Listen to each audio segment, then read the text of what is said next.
Bye, yo. Bye, bro.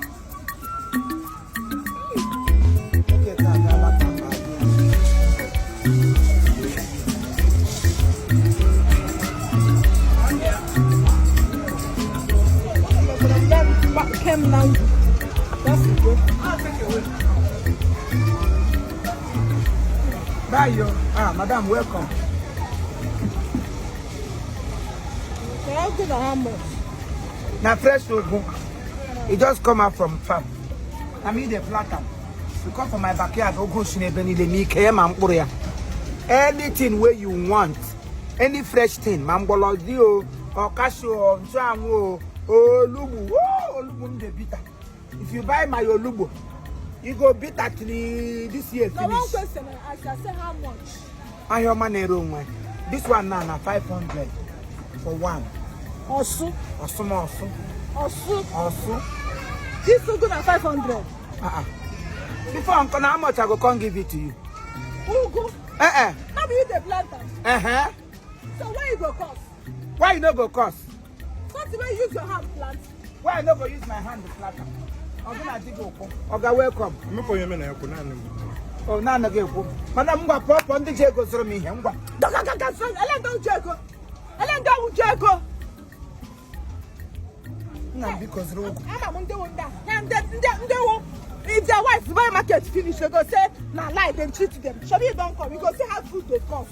Oh, yeah, bye. Madam with the quarter, you know me before. I know you before. What to concern you? You know, since I won't buy market, you can't hear. You how many hours you go buy? I did the other place. I did hear your voice. No only you go one by or carry your witch to come here, cost. Okay, we'll get money because why you know waiting pass you.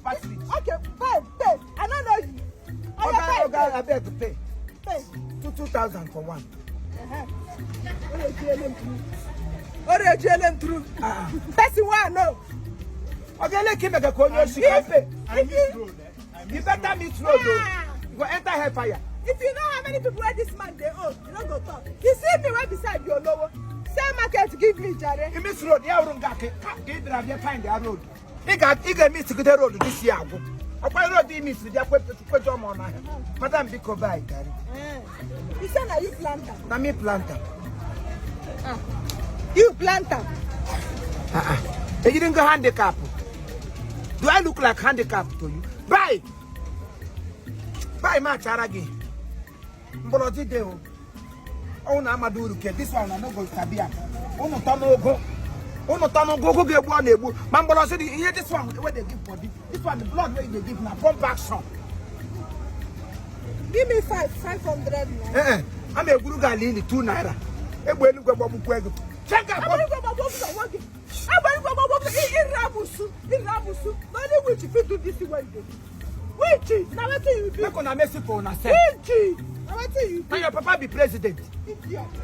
Fuck our president. Idiot. Go learn national anthem. You don't let them. Una go tap am this time around. You learn am. Opa national anthem. Where you go carry you go? Where national anthem go carry you go? The one where you learn before. The first one is Sabiam. The teacher will teach you where in there. Yes, I dey look you. You want yes, I dey look you. You want beat me? If you come go for this kind Nigeria where they now go 3. You go no 3 500 you go collect that. Never you buy your money. You share your bra go na family go na. You plant them. You spend the money. Buy you plant. Touch am. I can't buy your dog. Touch my oko. Why am them go ma go put am for. Come out now. I go come up to you. That kind clear. This woman, this are they humble. This are they humble. That's why I like this.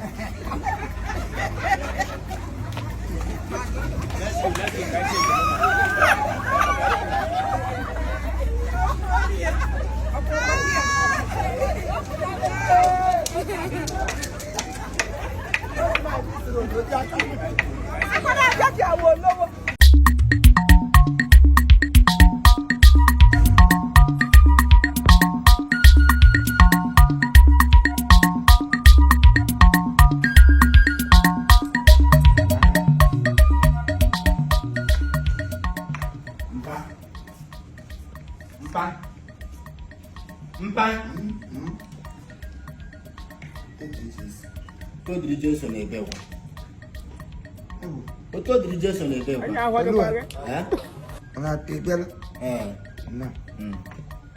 Mpa. Oruola no mume. Ụmụazị nsịkwana ga-akụtesara m how far? Kina jikwa ụmụazị ndị enyi gakwa n'ebe ọkwa ndị ole.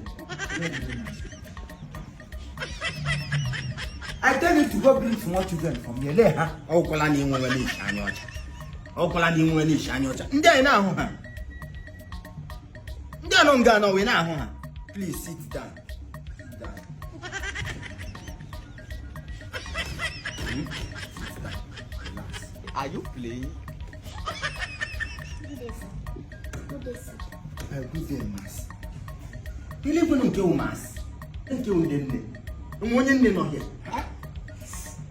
How old are you, please? No, please. How old are you? I'm 25 years old. The blood of Jesus. And you?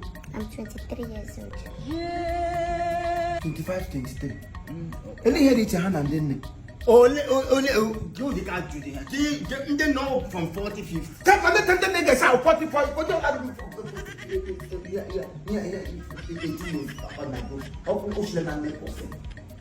Your problem. I want you to get in each of the woman's in Agapenti. Oh, my into the contract now. One year make a baby 1 year. 1 year old baby. Oh, when you make a one birthday. Oh, don't you 2 years? Oh. Only 1 year when you make here. Jesus dream soteria honor. Vehicle top. Honor na Stella honor they keep na UK na nke ha kai na no kwa na my guy UK onye ọka igwe nga some two mazi mtoni ururu mazi a ga ekegudi ki ga kpatara m nde ancient model as old as you are. Wait.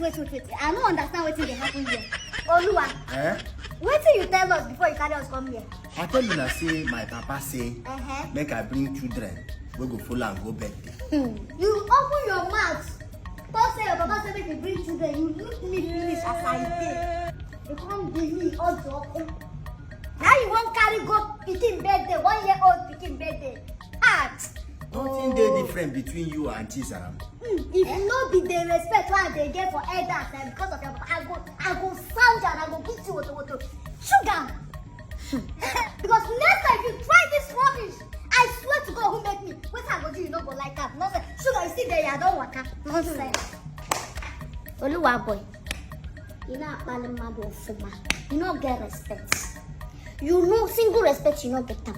You look me, sugar. So I resemble small people for your eye. This thing they hide. Oluwa boy, all these things they hide. So wait to picking when I feel born 10 times. Now you say make me sugar.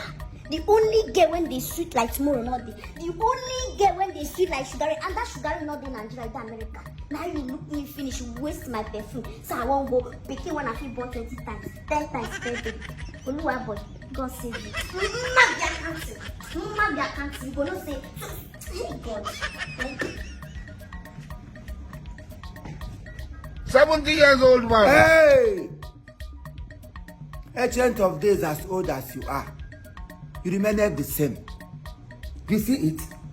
You see your life. You get no measure. Just look at it. What is different between these people where you can come here and my little niece? What is different between them? Because even the top where the other one wear, you know, go size that 1 year old. Because over there, the 1 year old baby, if you see her, dangity. This one's na hand to catch if they take me as glance. I didn't get name because of you know, see when you open.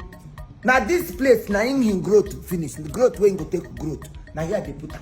I know one follow you talk. Why you go follow me talk? I try me so go. Why you go follow me talk? I know one follow you no, talk. No, follow me. Because I want to go to English. I follow English. Give position. Where to go for infant? And when to go for that dog? I think inside you got like him here. You got like him here. English in Kataga go there. He give as to go come give back for. As to go back for give come. But wait though, when you tell me say make I bring children where you go carry go this birthday. How you take tell me? I tell you say, Oluwa boy, enter go to our neighborhood. Gather small pikin. Small pikin, anybody I put hand like this. Small pikin, I send them go small mother. He got chikorala mundine. Small pickings, this one's who I carry come now waiting. You know the age, you know, ask them their age. Now age they look. Things ram not be 1 year. This ones and things ram waiting they different. Waiting they different. Now go become on one your dog. I know they like waiting you do. Victor, now your mate, now you want that pikin. No wrong guy, you will water. Upon and don't you get ready, you forget to you. Victor, now your mate. Oh my money here. Probably come I just never expect to go as my father will. Happy birthday, my dear. Happy birthday. Undo Kenya was she keep and maybe a good birthday. Children to children, adult to adult. Dike woman, how will he can be anti more sweet ugly rumors? They are not coming there. They will not come there. Happy birthday. Long life and prosperity. That was 2nd of June. I celebrate you in fullness. Your father is proud to have you. Your mother is proudness to behold you. And the whole federation, me and my family, we are conqueror. The conqueror is here. I will conquer it. Happy birthday. Thank you.